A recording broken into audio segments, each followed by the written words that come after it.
Hi, everyone. Welcome to the conference for today. So, we're going to be talking about some idioms today. We're going to start with the presentation. So, the presentation will last about 25 minutes or so.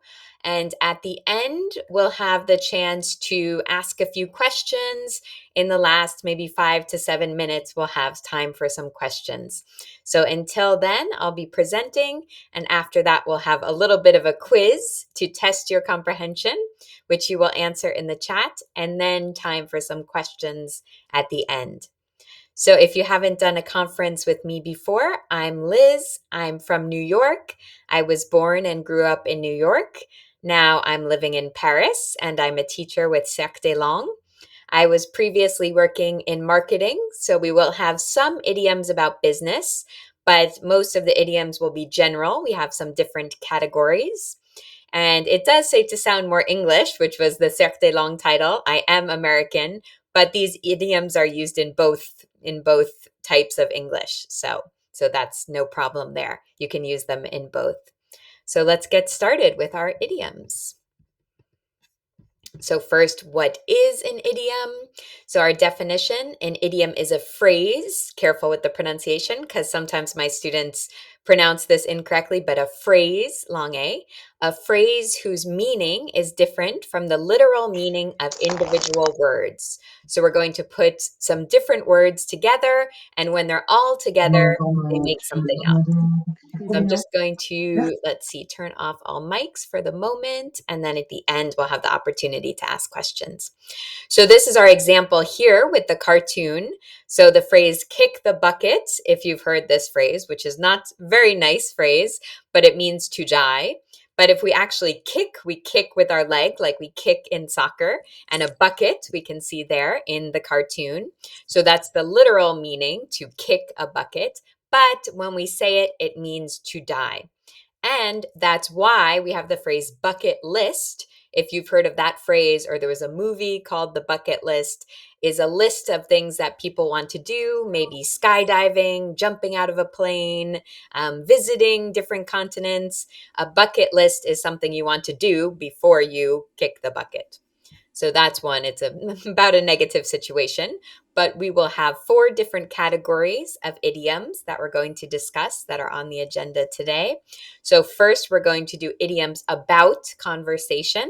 So maybe you can tell someone how your conversation went. Next, we're going to talk about travel. Then we're going to talk about learning and memory. So these might actually be some idioms you can use with your Cercle teacher.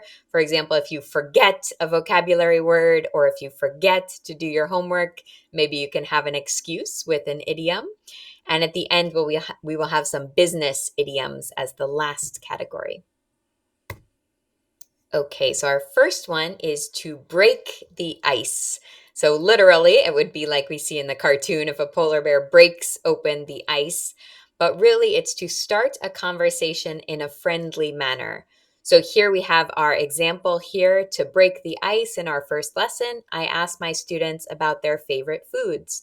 So why is this breaking the ice? Well, this is a very general, neutral question. It's not very personal or nosy, and it's not very controversial. So you're not asking about, politics or something like that might have kind of a bad start for your conversation. It's something neutral, and it shows that you're interested in them. So you're breaking the ice. We kind of have the image of that people are maybe a bit guarded, and we have to break them open by being friendly, by asking something non-threatening. So let's go. Oh yeah, I think yeah, the same phrase. We'll actually see a lot of the idioms. It's really interesting with my students. A lot of them actually have the same correspondent in French. So we will see some, or sometimes it's about an animal, but the animal is different in French, something like that. So we will see some examples that are used in both. And this is kind of a funny thing that people use sometimes in dating or friendship, and they come up to someone and ask, "How much does a polar bear weigh?" Which people start thinking, "Oh, I don't know, 1,000 pounds. They're really big, they're really heavy." And then the person just says, "Enough to break the ice. Hi, I'm John," or something like that. It's just a little joke about this idiom. Okay, so the next one about conversation, to cut to the chase. So to get to the main point, the most important information without unnecessary details or explanations. So if we don't have a lot of time, we need to cut to the chase. So example, let's cut to the chase and discuss the key issues that need to be addressed. A little bit note, not on the phrase, but on discuss, because I do hear a lot of errors from my students. They will say discuss about, which is not correct because discuss means parler au sujet de. So if we say discuss about, it's parler au sujet de, au sujet de. So that's a common error that we want to avoid. So here we can say we discuss the key issues. We want to cut directly to the key issues. And this one has an interesting origin. When they were starting to make movies for the first time, of course, people wanted to see movies that were really exciting, really interesting. They wanted to see like an early version of Mission Impossible where someone is chasing someone. And that's really the most exciting part in the movie. Me, I like the dialogue, but most people like the action. So they would say, let's cut to the chase. So yeah, exactly. Just discuss the important things. And the origin is that we would just cut the movie and go right to the scene where the hero is running, the police are chasing, or the enemy is chasing. So let's cut to what's important, what's interesting. So this can be used in like negotiations, meetings, or with someone who's very direct. To take a rain check is to postpone a plan or invitation to a later date. We can say postpone, we can say put off. So this, we see the example, I can't make it to the party tonight, but can I take a rain check for next week? So this is pretty polite because you're saying, I do want to see you. I do want to go to a party with you. I do want to have dinner with you, but I'm not available at this time. So it's almost like you have a coupon like, oh, I want to spend time with you in the future. So it's kind of like a promise that you do want to spend time with them, but not this time in the future. So on to traveling. So here we have to hit the road. So that's to begin a trip. So when I was younger, I had a friend's father who would always say frapper la rue, but I don't think that's a real phrase. Maybe that's fake French. I think it was kind of a joke. But if we're going to hit the road is literally when the tires of the car actually, or our feet touch down on the road and we start our trip. So we start traveling. So in this case, we're going to hit the road early tomorrow to avoid traffic. And you'll often hear this like hit the books. True. Yeah, that's to mean study. Yeah. And this one, usually we say it as we're kind of going out the door. So we'll say like, oh, let's hit the road, like let's go. So those are very similar. Let's go, let's hit the road, similar usage. Okay, travel idiom, the red eye flight. So we often hear, sometimes we hear just red eye to like, I took the red eye. So that's a late night or overnight flight that arrives at its destination in the early morning. So the reason that we use this is because usually it actually refers to a flight that's a little bit shorter than your real sleep time. And also because it's not very comfortable when you're sleeping in a seat on the airplane. It's very cramped. You can't stretch out your legs. You can't rest your head. So you're not really sleeping well, especially if it's a flight, for example, like LA to New York is like five-ish hours, 5-6 hours. So it's not really a whole night of sleep, especially when you have takeoff, landing. So you usually arrive with red eyes. Your eyes are tired from not sleeping. So we took a red eye flight from LA to New York to maximize our time in NYC. And we do see there's certain flights that are often like a red eye flight. So in the US, we have from LA to New York is a common one. I know when I fly back from New York to Europe, we have overnight flights. They're not really as short as this one, but an hour or so different. So we can say, I took a red eye flight. And you often hear that in the movies. Oh, he's hopping on the red eye, something like that. Next, travel idiom. So off the beaten path. So we have this image of that we have pathways or roads, and one, people have been walking a lot, so it's kind of beaten, it's beaten down, maybe the dirt in the old times. And then we have one that people have not walked on as much. So this is someplace away from the usual or well-traveled routes or locations. So it's a little bit to the side, or it's a little bit undiscovered. It depends where you are, how much it's actually undiscovered, but it's not the main touristy kind of place. It's not on a big street. It's not near the main sites that people are sightseeing at. So our example, we decided to explore off the beaten path and discovered some hidden gems. So we use gems, just like in French, we can use bijoux. So we can say someplace that's really cute and it's a little bit hidden. It's a little bit secret. It's not a very common touristy kind of place. So we might find those off the beaten path. Okay, so we're going to start our learning and memory idioms. So we have to slip your mind, to the glisser, to slip out of your mind. So be very careful. This is an important point in pronunciation. It's not sleep, it's not dormir, because that would be sleep like this. It's slip. So we want to keep our mouth very small to pronounce this correctly, which I do hear a lot of errors that people will say sleep instead of slip. But this is to slip your mind, like it falls out of your mind. It means to forget something, especially something you intended to do or remember. So it's something that you wanted to do, but you just forgot. It wasn't on purpose. You didn't say, oh, I refuse to do this. You wanted to do it, but it just kind of fell out of your mind. So our example here, I'm sorry, but that homework assignment about modal verbs completely slipped my mind. So maybe that's something you could say to your teacher with Cercle. And that would be kind of like an apology. It's almost like, oh, yes, I really wanted to study that, but it slipped my mind. Yeah. So here we have it as part of an apology. Next one, we have to ring a bell. Okay, so we have the idea that in our head there's a little bell going like ding, ding. So to ring a bell is to sound familiar or trigger a memory. So our example here, I haven't watched Gilmore Girls, but the name of the show rings a bell. I think my friend recommended it to me. So in this case, it's someone who has heard the name, oh, Gilmore Girls. Oh, okay, yeah. I don't know exactly, but Gilmore Girls, I know I've heard that. And I'm thinking about Gilmore Girls now because it's the fall season. So a lot of this show has kind of a beautiful fall aesthetic. They have a lot of trees with leaves that are changing and like pumpkins. And they live in a very cute town in New England that looks very fall festive. So I've been thinking about, or I've been seeing a lot of posts about Gilmore Girls online right now. So this is a show you can watch to practice English. It is famous for having people who speak very, very fast. So that is one thing to be careful about. So even for us, they speak very, very fast. It's part of the character. But it is an interesting show for family dynamics, especially it's about a mother and daughter. And here we have a little grammar point here. So I think my friend recommended it to me.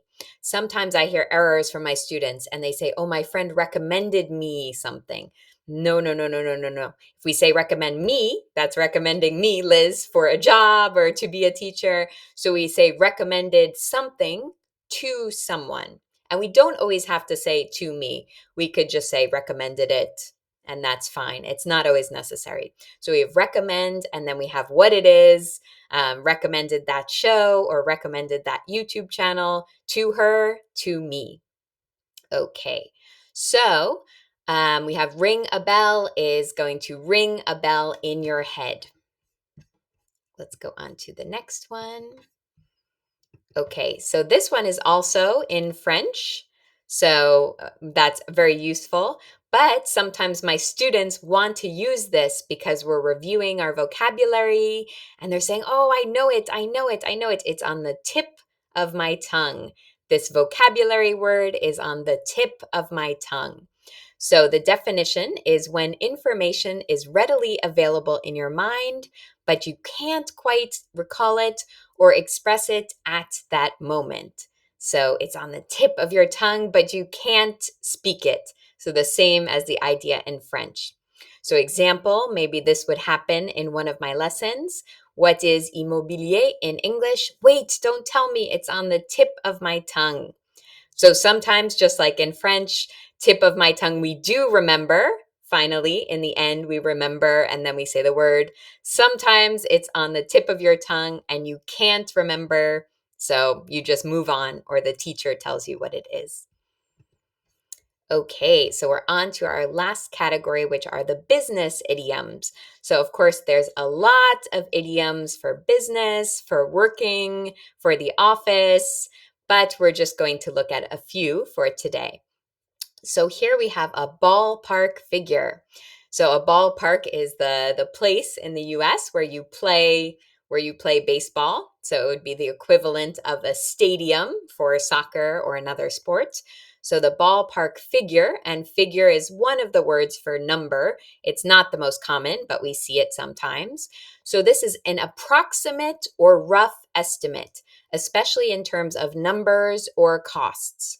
Okay, so this is going to be rough. It's not exact. It's not very specific. It's not very accurate. It's just to give us an idea. So to sum up, no, well, it's not to sum up. It's to estimate. It's to estimate. Yeah, so this apparently came from the fact in the past, the announcers at a baseball game would look out into the crowd and they would estimate based on, okay, there's 10,000 seats in the ballpark. I see a lot of people. So we think there are about 8,000 people here today. So they would announce how many people, but they wouldn't exactly count because this was before the electronic ticket system. So they would do an estimate. So it's an estimation and it's not exact, but it can give us an idea. Like here in the example, can you give me a ballpark figure of how much an English course with Cercle costs? So let's look at your, so we can ballpark in any, it's not really about the what it is in dollars. So here, like it would be the cost. So you could say, oh, it's about, I don't know what it is, but it's about 2,000 euros. So yeah, it's approximately 10,000 euros, dollars, rupees, or approximately 5,000 people came to the conference. So that's the idea. We wouldn't say 5,136 people because that's not a ballpark figure. That's a specific figure. Okay, so this one is used a lot. So I use this one. I have a lot of friends who use this one. So to have a lot on your plate, it's not about eating. It's not about food, actually. This cartoon is about food. It's about cheesecake, but that's taking a joke to make it a literal idiom. So it means to have a large amount of work or responsibilities to deal with, often implying that a person is very busy or overwhelmed with tasks. So, oh, you have too much to do, you're busy, you're overwhelmed, you have a lot going on. So these are two words that are really important to pronounce correctly. So we have busy. It's not pronounced exactly like it looks. It's like a Z sound, busy, busy. Or overwhelmed, which is 3 syllables, overwhelmed. And we have WH is really pronounced these days like W. So it's just whelmed, like what, where, were, whelmed. So if we have someone who's busy, overwhelmed, they might say, I have a lot on my plate. Let's look at the example. Sarah says, hey, I heard you're working on a big project at the office. How's it going? John, yeah, it's pretty intense. I have the project, plus I'm handling some personal matters. I really have a lot on my plate right now. So it's not really a good thing. So it's usually you're pretty stressed about it. Okay. So to wrap up, so very common in meetings. So this is useful for your meetings. It's to finish or conclude something, often a task, project, or event. So the example, it's almost time to wrap up the lesson. Do you have any final questions about the phrasal verbs we discussed today? So this one is not a sudden ending to a meeting. So it's not just like, okay, bye, see you. It's kind of you're giving the warning, like, okay, soon in 5 minutes, we're going to finish. We're going to do everything we need to do to conclude this meeting. So it's kind of a slow process of wrapping up. So it's not in conclusion. It's to wrap up is to take some steps to finish the meeting. So you would say, yeah, here we say it's almost time to wrap up, or we are going to wrap up soon is something you would say about like 5 minutes before the end of the meeting. So to wrap up means the process of ending things. So we have a few, let's see, maybe we'll come back to these if we have some time after. These are interesting. So we'll probably have the resource here. These are some of the most commonly used like professional expressions. Some are idioms, some are just words. But I think we'll come back to these after if we have a few minutes. So we're going to go on to our quiz now. So a little question, and you can reply in the chat. I'll open the chat on my end, and you can choose if you think it's A, B, C, or D. So quiz number 1, if someone asks you if they can take a rain check, what is a polite reply? A debit card is fine too. B, would you like to borrow my umbrella? C, no problem, check your agenda and get back to me. D, of course, how much money do you need to borrow? So if you want to type into the chat, so let's see, some people think C, B, C, C, C. Yeah, excellent. So that is C. So taking a rain check, if you remember from the beginning, is to postpone something, to put it off until later. So if someone comes to you and says, oh, I want a rain check, I need to take a rain check on your party or on dinner, you can tell them, I mean, the most polite thing to say is no problem, just check your agenda. When you have time to spend time with me, you can let me know. So check your agenda would be like, look in your book, look in your kind of little calendar book, that's your agenda, and get back to me. So really you give them the option to come back to you in case they're very busy and they don't have a lot of time available. So it's kind of a tricky expression because it's not about money and it's not about rain. So that's the idea of idioms. We take these words and put them together to create something new, just like in French as we do. So quiz number 2, if you want to answer in the chat. So which place could be described as off the beaten path? So a beautiful restaurant inside the Eiffel Tower, a souvenir shop on the Champs-Élysées, a hotel on a busy main street, or a bakery in a residential neighborhood. So someplace that's off the beaten path. You can type what you think into the chat. Okay, so I see some D, D, A, C, D, okay, a little bit of a mix. So yes, it is D. So we see the difference, really the one that's not in a central area. So we're looking a residential neighborhood. Usually when we're talking about travel, residential means it's not a touristy neighborhood. It's someplace where real people who live in the city live. So it's not the most off the beaten path in that it's the middle of the forest, but compared to the other ones, which are like in central Paris, Eiffel Tower, Champs-Élysées, on a busy main street with a lot of people and places, this one would be in maybe a quiet place where people who live in Paris live there. So that would be off the beaten path. Compared to the others, it's not really the most off the beaten path, but okay, so number 3, if a colleague tells you they have a lot on their plate, what is an appropriate reply? A, sure, I'll share your lunch, thanks. B, I think the client would like to try some typical French food. C, that's impressive, great work. D, are there any projects I can help you with? So we see some, let's see, we see some D, D, D, yeah. Yeah, very good job. Excellent. Yeah, so as we said, having a lot on your plate, again, it's tricky because it's not literally about food, but it's about having a lot of projects on your agenda, in your schedule, a lot of work to do, a lot of things to accomplish. So probably the most polite, if you're able to help them, would be to offer your help and see if they need help with something. So C is a not really great answer. Maybe it would be the closest, but C is not a good answer because we saw that having a lot on your plate is about being stressed about your schedule. So it's not like, oh, you have so many projects because you're a great lawyer or a great business person, great work. It's more about, oh, I have too much, I'm stressed. Okay, and quiz number 4. So when during a meeting would you use the phrase wrap up? So you can type into the chat. Is it when you introduce yourself, when you talk about the budget, when you debate an important issue, or when you are almost finished? Okay, so I see a bunch of D. Yeah, great. So I'll say this when we're almost finished. So it's not the final thing you say in the meeting, but it's a few minutes before. So actually, I mean, now this would be the time that I would say this. I use this in my lessons. We have about 5 minutes left. So I think for us, soon we're going to wrap up. So that's exactly how we use it. But before we wrap up, we're going to open up to some questions. So I guess I can start turning on some mics if people have any questions, or if you're more comfortable, you can ask a question in the chat. If you have questions about these expressions or any pronunciation.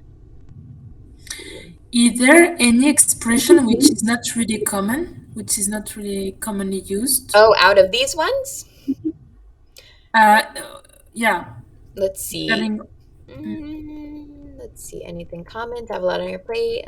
That's common. I mean, I tried to choose ones that are pretty common. I mean, this is only used for traveling, but it's not Mhm. rare. Yeah, the ones I chose are pretty common because I Okay, didn't want to put like rare ones. I mean, it's fun to okay, learn the strange expressions, but these are very common. I mean, I've definitely said all of these. My friends have used all of these, so these are pretty okay. common. Yeah, Thank you. yeah.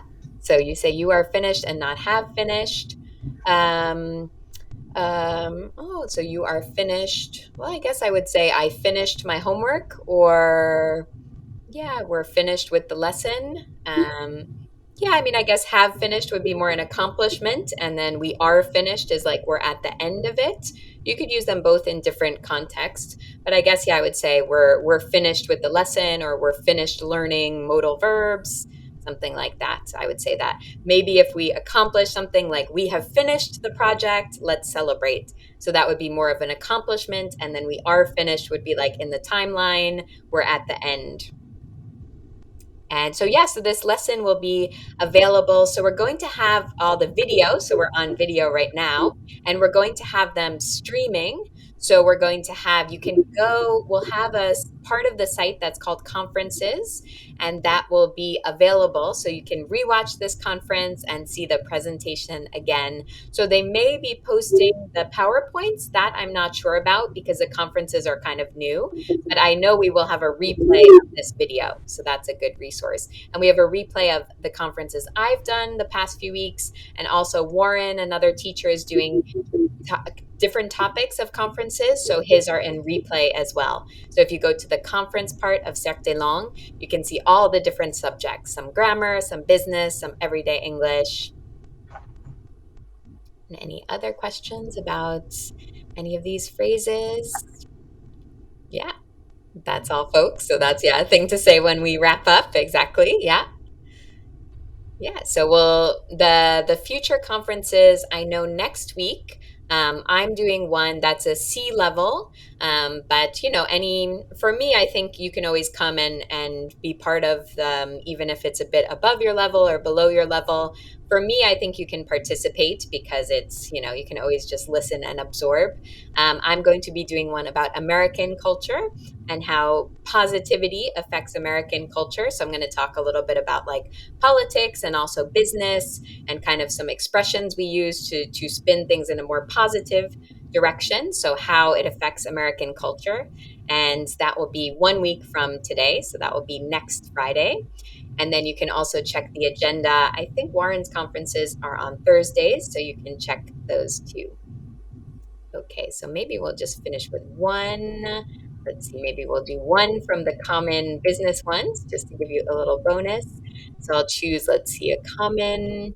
Okay, so this one's kind of interesting. We have number 2 in the usage, so a very common expression called at the end of the day. And this is interesting because you think it's by the end of the day, like, oh, you have to send me that report by 5 p.m., by 6 p.m. But this one actually means basically like en fin de compte, at the end of the day. So, kind of at the end of the day, the most important thing is that students learn. So, it's kind of like a summarizing one. So, we will have this, and perhaps we'll give the link as well for this one on the website. And we also have our connected things. So we have some e-learning on the same subject of idioms. So I know there's a module called Small Talk au Travail. So this one will also have some idioms. And then we have the Cercle des Langues blog as well that you can visit, and you can see some idioms. I don't think we have too much overlap. I think there's different ones on there than the ones I covered, maybe one or two the same. So you can go and read about those. And that's kind of a French English article on there. So, yeah, thank you for participating and thank you for being here on a Friday.